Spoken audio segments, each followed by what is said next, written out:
บ่พ่อใหญ่อันนี้จักตอกสิมัดยังตัวใหญ่พ่อใหญ่มัดหัวในเฮือนนี่แหล้วบ่ชอมแชบนี่แหล้วบ่แม่นมัดหยังดอกบนใดมันขาดมันอันนั้นแหละครับมัดนี่เมียนแหน่เฮาบ่ชอบบ่แชมบ่มัดบ่หยังมันก็มันโชมลงไปแล้วก็เพื่อมันอันนั้นเฮาจังเฮ็ดมันก็บ่ได้แหละบ่ใดมันขาดมันอันเฮาก็มัดเมียนแหน่ชนะวางปลูกข้างไม้ข้างยานี่บ่พ่อใหญ่หัวสวนนี่แหละเนาะโอ้ชวนปวนป่านนี่แหละเฮ็ดหยังก็ดีเวลาเฮาไปหันไปนี่มึงเฮาบ่ได้อยู่มันบ่งัวเข้าได้จักงัวเพิ่นจักงัวตัวเองจักงัวไผแล้วมันบ่ดื้อแต่งัวเนาะเฮาสิให้ก็ให้บ่ได้เจ้าบ่มีหัวเฮ็ดหัวแล้ว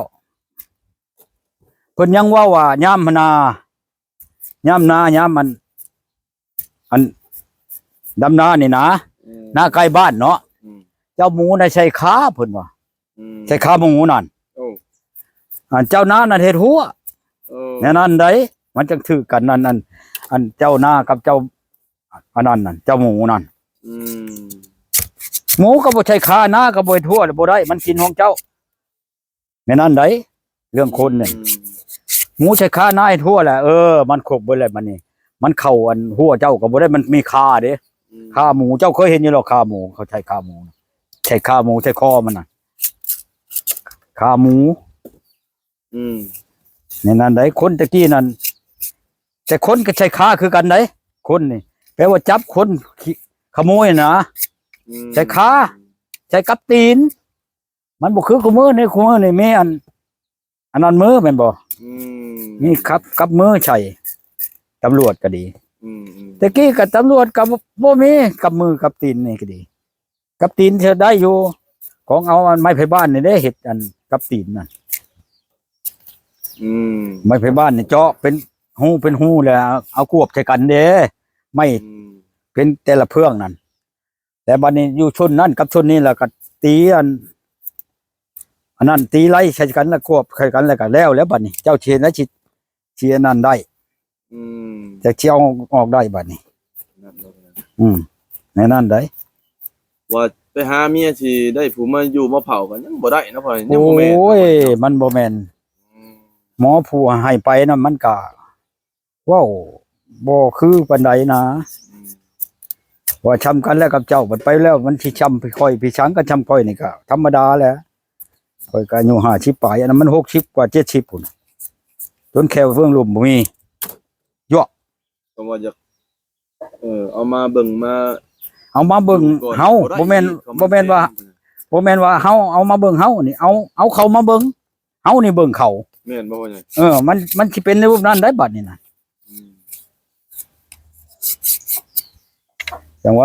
มันบ่ถูกต้องแล้วมันบ่ได้เฮ็ดหยังก็ชมน้ำชมตอนแม่นบ่มันจังไคแน่ล่ะวะเห็นว่าเอาก็ดีพ่อใหญ่บ่อยากได้เมียมาเบิ่งมาแยงแน่เอาแล้วมาเบิ่งมาแยงมาหลายอันนั่นแหละเมียจังว่าเป็นเมียแม่นบ่แหละบ่แม่นว่าเอามาเว้าคนอนุญาตนะเอามานอนนำนั่นเท่าก็หันก็นอนนำได้อยู่เขาบ่ตีบ่ทานดอกฮักบัดเวียกเด้บัดนี้เวียกงานการช่างแม่นบ่เจ้าบ่มีให้มีนามีงัวมีควายฮอดยามมันผูกก็จะให้ลงผูกหัวนะไปหาทั้งผูกทั้งหาแล้วแม่นบ่เวลามันมาอยู่เฮิงเลยแม่นบ่แหละแม่นเลยงัวบ่มาเพื่อนมาคอกก็ไปหาแหละคันถือว่าลูกผัวบ่อยู่ก็ดีคันลูกผัวอยู่ยังว่าลูกผัวไปหาเป็นอันนั้นนะอันนี้พัดเอามาอันใดนี่ผูกงัวกับเจ้าเอาไปเอามาแล้วนึ่งข้าวให้มันกินอีกแล้วบ่เฮ็ดกินให้กินอีกของมันเฒ่าเด้มันไปบ่ได้แหละเอ้าลองมึงดูไผจักหน่อยแล้วมันก็สิทนบ่ได้แล้วมันบ่กันเอากับเพิ่นเบิ่งโตเบิ่งผลก็บ่ว่าอันสิให้แต่เขาเบิ่งเฮาก็เบิ่งเขาไปแน่มาพระควรเนาะพ่อใหญ่เนาะได้ชมมาพระควรเจ้าเบิ่งข่อยเบิ่งเจ้าแล้วผัวกับเมียนี่มันเป็นอันนั้นได้เรื่องผัวกับเมียบ่แม่นว่าสิเอาเมียมาเป็นนายนี่ก็บ่ได้คันสิเอางัวเมียมาเป็นข่อยก็เอามาบ่ได้แปลว่าให้มันเชิงกันและกันน่ะแม่นบ่เฮ็ดหยังก็ดี พ่อใหญ่กินดิบเลยบ่พ่อใหญ่ ได้ บ่ขั่วเลยบ่ขั่วก็ได้เนาะ บ่คั่วกับ บ่ขั่วก็ได้เด้อพ่อใหญ่ว่าเด้อ จากแล้วหมู่เจ้าจะคั่วแล้วก็คั่ว บ่แล้วขั่วมัน อันไว้นั่น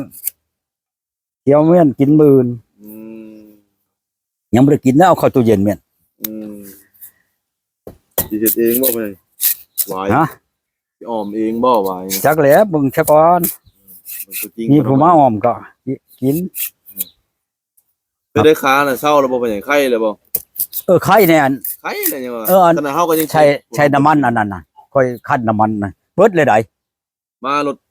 มานอนรถบ่ปวด ปวดนั่นแหล้ว หลังทั้งปวดเอวไกลพ่อแม่พี่น้องไปก็ได้ มันลอยโลดนะอันขาน่ะมันบ่แม่นมันอันนั้น โยเขาจังดน พอเช้าวันบอนขายยานั่นแล้วหลายคนแล้วมาชื่อเป็นคู่คนใดเราว่าบ่แม่นว่าเป็นแต่เจ้าใดอันมันเป็นน้ำกินอันปลาอันนั้นนะปลากินอันหัวอาหารนั่นมันเป็นน้ำหัวอาหารพุ่นเราเว้านะเอาบ่อนค่อยชื่อว่านนี่เด้ชื่อยานั้นค่อยนั้นมันบ่แม่นแพทย์ได้เราอ่ะผู้ชมร้องเราอ่ะ ปลามันก็มีฤทธิ์มีเดชปานนั้นน่ะ เอาแล้วบ่แม่นว่ามีฤทธิ์เดชดอกมัน หัวอาหารพุ่นมันเป็นน้ำหัวอาหารพุ่น เออ ปลานั่นเราอ่ะปลาเลี้ยงนั่นคันว่าคลำได้พบ่อยากให้กินพุ่นแล้วเราอ่ะคันว่าหลายพัดผู้เขาเลี้ยงเขาเกลือเขาก็จะขายเราอะเป้าข่าวโฆษณาเราเขาไปที่ให้ได้เราอ่ะ หักตามมันกินนั่นเชื่อบ่